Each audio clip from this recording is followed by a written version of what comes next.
जुबैदा एक तरफ जाकर कुर्सी पर बैठ गई थी, तभी उसकी फ्रेंड रिमशा उसके पास आई और कहने लगी, चलना जुबैदा, तू यहाँ क्यों बैठ गई? तो जुबैदा ने बात बनाते हुए कहा कि तू चल, मैं आती हूँ, ढोलक बनाने से मेरे हाथ दुखने लगे हैं। तभी अचानक कुर्सी पर रखा हुआ ढोल नीचे गिर गया और उसके 2 टुकड़े हो गए, जिससे सारे लोगों की तवज्जो का वो मरकज बन गया। सभी लोग उस ढोलक की जानिब देखने लगे। तभी लोगों में से बीच में से कोई बोला, आखिर ये ढोल कैसे टूट गया? तो एक औरत कहने लगी, शायद कच्ची लकड़ी का होगा। ढोल इतना अहम न था कि उस बात का कोई इशू बनता, और रिमशा थी जो वहां से जा चुकी थी। जुबैदा वहां से उठने लगी, तभी उसकी निगाह अपने बराबर में पड़े मोतिया के गजरों पर पड़ी। जुबैदा ने वो गजरे उठा लिए और उन्हें हाथ में पहनने ही वाली थी कि इतने में ही राबिया की फुप्पो वहां पर आ गई। जुबैदा बेटा, रिमशा और राबिया तुम्हें बुला रही हैं। और उन्होंने जैसे ही जुबैदा के हाथ में गजरे देखा तो उन्होंने कहा, अरे इतने खूबसूरत गजरे। तभी जुबैदा बोली, आंटी से आप पहन ले, ये मेरे नहीं है, मुझे तो यहाँ से पड़े हुए ये मिले हैं। जुबैदा इतना बोली और उसने गजरे उठाकर आंटी जी को दे दिए। राबिया की फुप्पो ने वो गजरे लेकर अपने बालों में पहन लिए। थैंक यू बेटा, उन्होंने कहा, और जुबैदा वहां से मुस्कुराती हुई राबिया के पास चली गई। रस्म जारी थी कि अचानक एक शोर बरपा हो गया। सब वहां पहुंचे तो वहां पर एक अजीब ही मंजर पेश आ गया था, क्योंकि राबिया के घर पर सजाई हुई तमाम लाइटें न जाने कैसे टूटकर गिर गई थी और उन लाइटों के नीचे राबिया की फुप्पो खड़ी हुई थी और वो उन लाइटों में उलझ गई और उनके दोनों हाथों में जो गजरे पहने हुई थी उन्हीं हाथों से लाइट्स के तार टकराए तो उन्हें हाथों पर तार टच होने की वजह से जोरदार झटका लगा और वो वहीं पर गिरकर बेहोश हो गई। सबने उन्हें उठाया। वो बच तो गई थी, लेकिन उनके दोनों हाथ कलाइयों से लेकर कोहनियों तक झुलस गए थे। उन्हें अस्पताल ले जाया गया और तकरीब खत्म कर दी गई। इधर जुबैदा ने अपने भाई को फोन करके राबिया के घर बुला लिया और उसके बाद वो राबिया को बताकर वहां से अपने घर चली आई। जब वो अपने घर पहुंची थी तो रात का 1:30 बज रहा था। उस वक्त घर पहुंची तो जब उसकी दादी जान को पता चला कि जुबैदा खुशबू में तरबतर होकर डूबी हुई आई है तो उन्होंने इतनी रात को ही उठकर उसकी खूब क्लास ली। अब तो जुबैदा की ठीक ठाक शामत आ चुकी थी। अब्बू, अम्मी और दादी जान ने उसे बहुत ज्यादा डांटा। जुबैदा, रात का वक्त देखा है तुमने? क्या वक्त हो रहा है और किस टाइम तुम घर आ रही हो? ये जरूरी नहीं कि हमेशा बड़ों की बातों को रद्द करके अपनी मनमानी की जाए। तुम कब समझोगी? तुम जानती हो ना, रात को लड़कियों का इतना ज्यादा खुशबू लगाना कितना ज्यादा खतरनाक हो सकता है। दुश्मन नहीं हूं मैं तुम्हारी। दादी जान रुहासी हो चुकी थी। तभी जुबैदा की अम्मी ने भी नाराजगी से कहा, बहुत बेकार बात है बेटा जुबैदा कि तुमने दादी जान की बात की कोई कीमत ना रखी और उनकी नाफरमानी की। जुबैदा इस वक्त बहुत ज्यादा शर्मिंदगी महसूस कर रही थी। वो दादू से लिपट गई और कहने लगी, दादी जान मुझे माफ कर दे। मैं जानती हूँ ये सरासर मेरी बदतमीजी और बेअदबी है कि मैंने आपके मना करने के बावजूद ये हरकत की। मैं आपसे वादा करती हूँ कि आइंदा आपको शिकायत का मौका कभी नहीं दूंगी।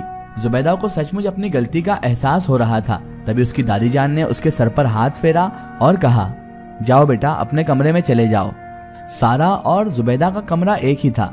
जब जुबैदा कमरे में गई तो उस वक्त उसकी बड़ी बहन यानी कि सारा सो चुकी थी। जुबैदा को अपने कदम पता नहीं क्यों पर भारी महसूस हो रहे थे। एक अनदेखा बोझ उसके कांधों पर लदा हुआ था। एक अजीब सी थकन उसे अपने वजूद में तारी होती हुई महसूस हो रही थी। उसका सर बेइंतहा भारी हो रहा था। वो बिस्तर तक आई और बिस्तर पर गिर गई। उसे अब बहुत ज्यादा घबराहट हो रही थी और बेचैनी महसूस हो रही थी।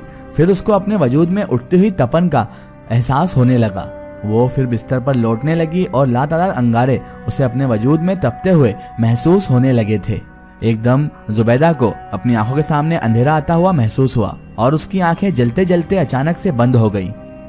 सुबह हुई तो सारा ने जुबैदा को उठाते हुए कहा, जुबैदा उठो, सुबह के 11 बज चुके हैं। और उसने जब जुबैदा को हाथ लगाया तो वो चौंक गई, क्योंकि जुबैदा बुखार में बहुत ज्यादा तप रही थी। उसका बदन गर्म अंगारे की तरह हो चुका था और उसकी गोरी रंगत तांबे की तरह हो रही थी। जुबैदा, और उसने जुबैदा की पेशानी को छुआ तो जुबैदा ने उसके बाद आंखें खोल दी। जुबैदा की आंखों में लाल डोरे तैर रहे थे तो सारा ने जाकर सारी बात अपने घर वालों को बता दी। तो सबके सब वहां पर आ गए और सारा और उसका भाई जुबैदा को डॉक्टर के पास लेकर गए। वापस आकर जुबैदा दवा खाकर सो गई और वो वहीं पर खड़ा खड़ा उसे टिकटिकी बांधे देख रहा था। और फिर उसके बाद वो अनदेखा वजूद चलता हुआ जुबैदा के करीब आ गया। उसके बाद जैसे ही वो करीब आया तो जुबैदा को एकदम तपिश महसूस होने लगी। वो नींद में थी लेकिन तपिश से उसे ऐसा महसूस हो रहा था कि वो पसीने में भीग चुकी है पूरी तरह। उसने अनदेखे वजूद ने जैसे ही जुबैदा की पेशानी को छुआ तो उसे आग महसूस होने लगी। आग की तपिश जुबैदा को अब महसूस होने लगी थी और जुबैदा के हलक में अब कांटे पड़ने लगे थे। उसने अपने खुश्क होठों पर जुबान फेरी और उसके बाद जुबैदा बोली, पानी। वो बहुत मुश्किल से बोल पा रही थी। वो थोड़ी सी मुड़ी तो उसके होठों से ठंडे पानी का गिलास लगा दिया गया था और पानी पीकर उसके बाद वो अपने आप ही तकिए पर गिर गई।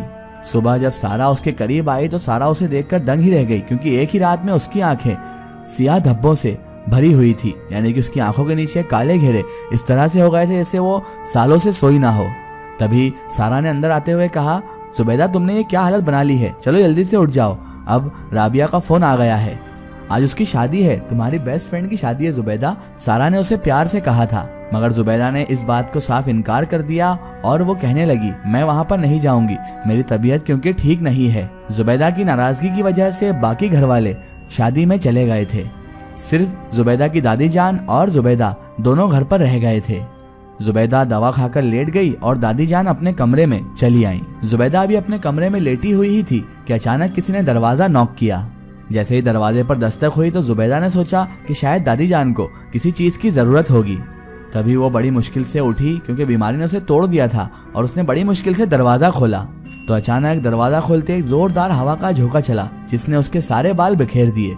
जुबैदा को ये याद तक नहीं था कि सारा ने उसके बाल बांधे थे, क्योंकि वो तो बिल्कुल पूरी तरह खुले हुए थे। वो दरवाजा बंद कर वापस बिस्तर पर आई तो उसे अपने ऊपर एक साया सा महसूस हुआ, एक साया जिससे उसकी आंखें बोझल होने लगी। उसकी आंखों पर उसे वजन लगने लगा और उस पर एक गलूदगी सी तारी होने लगी। वो होश से बेहोशी के आलम में जाने लगी और उसके बाद वो बेइख्तियार बिस्तर पर दराज होती चली गई।